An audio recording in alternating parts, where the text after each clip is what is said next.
বসবজি গোপী মাতা মনকে মোহি মেলা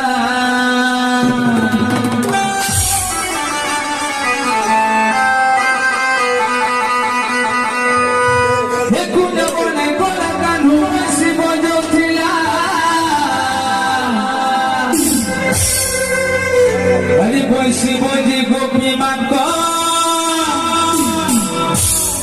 মনকে মোহি মেলা বিধুয়া কেন্দ্রা লাগুছে আরে কহি নাই হেলা কি রে সহি নাই হেলা ই কলা কানু নন্দর বলা ইটা কানা করি দেলা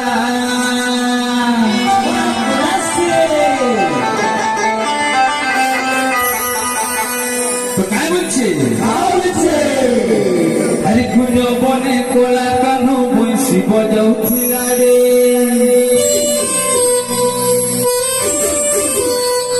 আরে বৈশি বজে রাধারানীর মনকে মোহি নেলা রে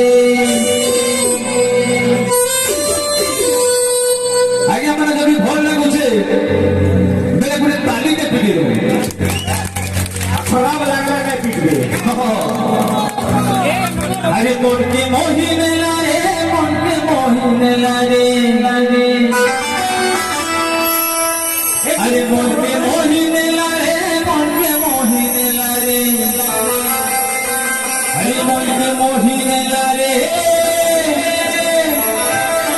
আরে মনকে মোহি নেলা রে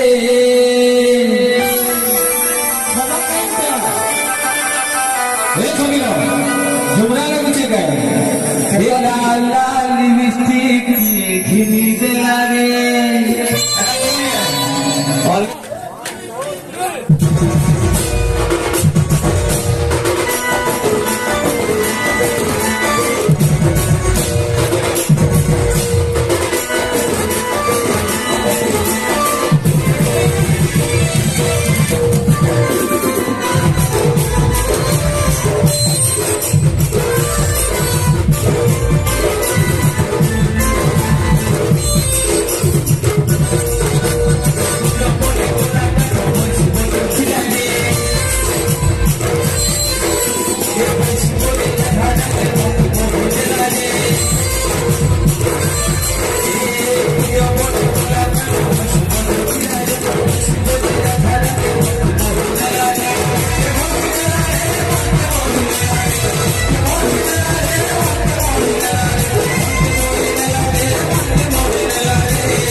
कहीं आने वाला कहीं उल्टो कहूँ आगे पश्चिम ओडिशा लोग बोले और ओडिशा ने कहले आगे तमिलनाडु बोले से कथा আছে आमे भारतवासी बड़ साहसी भारतवासी बड़ साहसी आ फैसुवासी बुका फसी तो क्या बोलছে लाल लिपस्टिक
चप्पल जितना भी सुंदर हो पैरों के नीचे,